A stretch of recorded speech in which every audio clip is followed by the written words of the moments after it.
How to go out and make friends when you're socially awkward. How do you go and be able to have a good time when you're socially awkward and when you're shy and when you have anxiety? Well, I'm about to tell you how.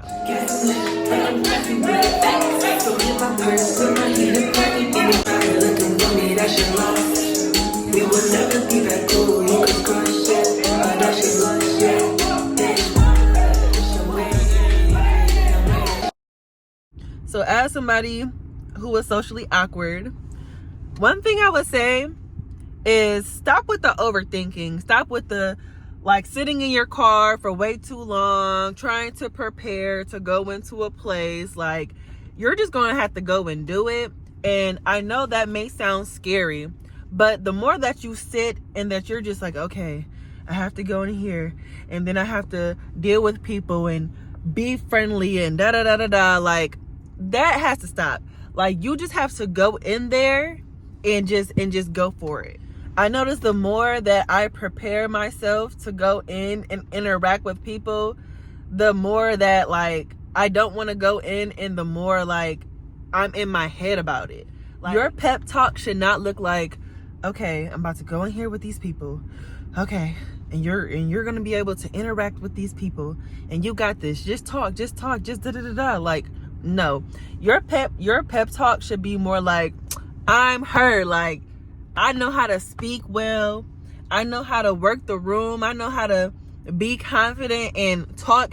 And your pep talk should not be no more than a minute or two, because once you start sitting in your car for 5-10 minutes, that's just too much, because now you about to lose your momentum. So my pep talk is normally maybe 30 seconds. And this is what I say. I say something like, you know what I'm saying? Like, I'm that Blossom. And also, Blossom is the highest version of myself. And when you go to a place, activate in your highest version of yourself, so your social anxiety isn't as heightened. So when I go into a place, I act as if I am the highest version of myself. And if I know that I'm about to go out and kick it, I know that for me personally, I can't be just be dressing on some chill. I am more confident when I actually put in a little bit more effort and dress well. So I'm able to be more confident. So I'm able to have more better conversations. So my pep talk looks something like, I'm that Blossom. People are just people. I can go in here and just be myself, and I need to go in here and embrace my height. I know people are going to stare at me because I'm tall. So that's one thing. And so when you walk into this place, make sure you walk with your head held high. And the way that I speak, you would never think that I go to the bathroom every 30 minutes and have a slight panic attack. You would never think that. And even if you do go to the bathroom and have a panic attack, and so you can calm yourself down, I personally think that is okay. You are at least doing your best, and you are trying, and you might have to take a moment, and then after you take your moment, you come back and you keep going. And when you pull up to the venue, you should be almost prepared when you pull up to the venue. Don't sit in your car and, okay, let me put this on, let me put that on. Make sure that you are mostly together by the time that you arrive, so you're not sitting in your car doing extra stuff, because the more you're sitting in your car, the more you're thinking, okay, I'm about to put this mascara on, I'm about to do this real quick. And now you have more downtime to get too much in your head. You have more downtime to get too much in your head. So before you go, make sure that you're 98% ready to get out your car and walk into wherever you're going.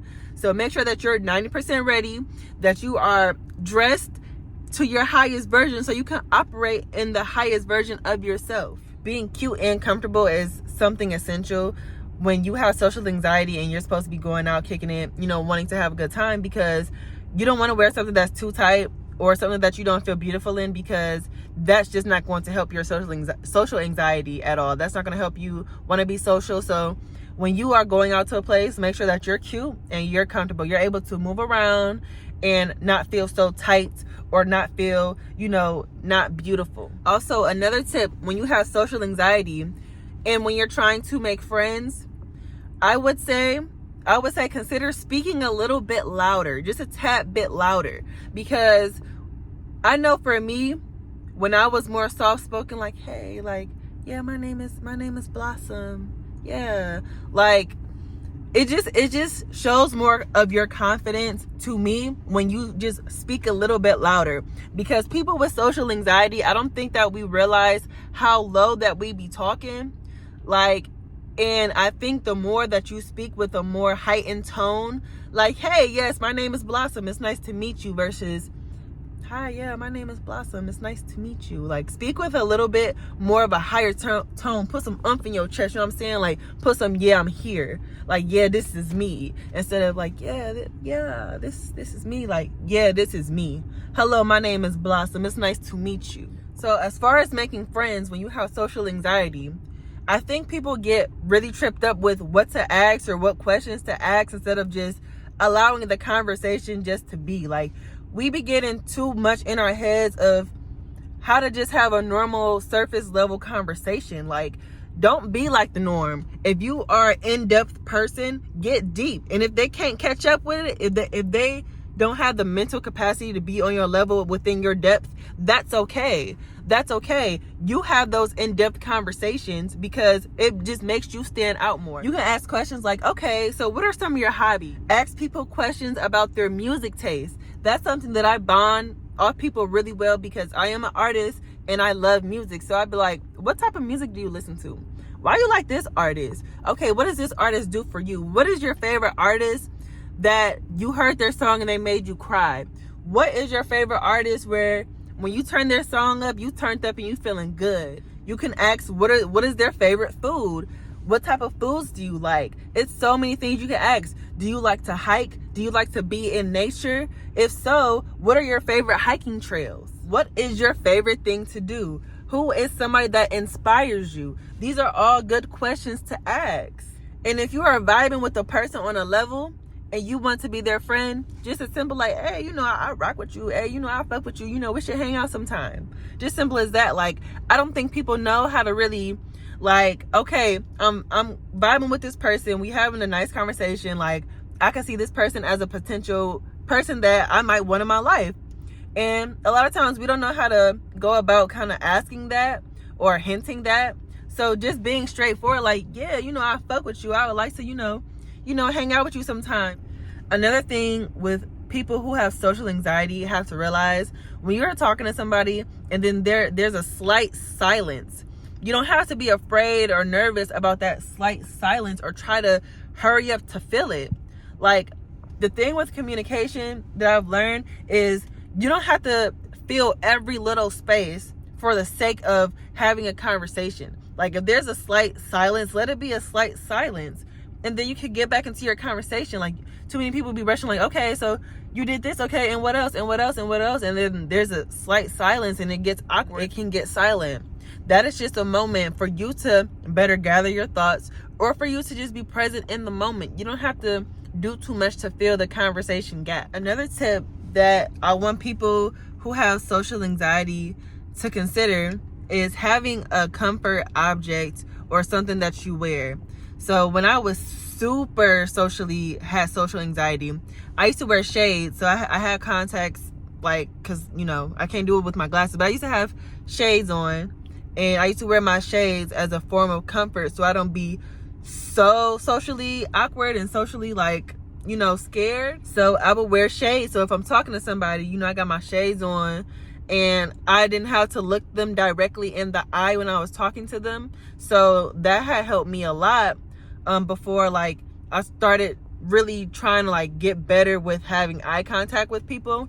But if you are not there yet, because if you do have social anxiety, you know, put on some shades, you know what I'm saying? Like, and then, like, the shades also, sometimes it can help you with your confidence because you're like, shit, I got my shades on. And then you talking to somebody, you don't have to look them in the eye and you're more confident within your conversations just to start out until you get better with being social. So when I grew out of the shades and I was able to get better with eye contact, I would then get a hat. Okay? Like, this is a progress. And I don't think people who, like, aren't socially, like, you know, tense really understand. Like, this could be a process. Like, after I grew out of the shades, I had the hat.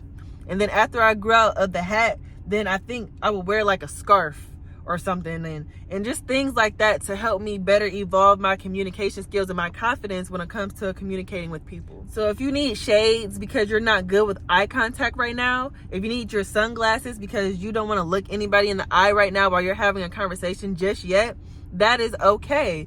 Wear your shades. If you need a hat to feel like a protective thing when you are having a conversation, that's okay. Wear that hat. Whatever you have to do so you can have more of a blossoming conversation with others, do that. Do that so you can be more effective within your communication. But the biggest takeaway that I want you to take from this video is don't be so much in your head about it. Don't sit in the car for long periods of time trying to analyze how the night is going to go or how this situation is going to go when you walk into this place. Don't do that. Just go in there, go for it, and let it be. Don't try to be like, oh, well, what if this happens? What if this happens? Or what if I don't know how to communicate? What if I freeze up? Just go for it. The more you psych yourself out when you are being socially awkward, or if you're socially awkward, the more ineffective the experience is going to be. You want to be able to have fun. You want to be able to connect with people. So don't overthink it. Just go in there and flow and be yourself. So I hope this was helpful, and I hope that when you go into a place that you can activate in your highest version of yourself. Even if you don't know who or what that is yet, just do your best to have the highest confidence that you can have. Even if you don't believe it yet, the more that you practice it, the more you will become a master at it, even if you don't believe it yet. So thank y'all for watching. Keep going, keep blossoming, and blossom outie.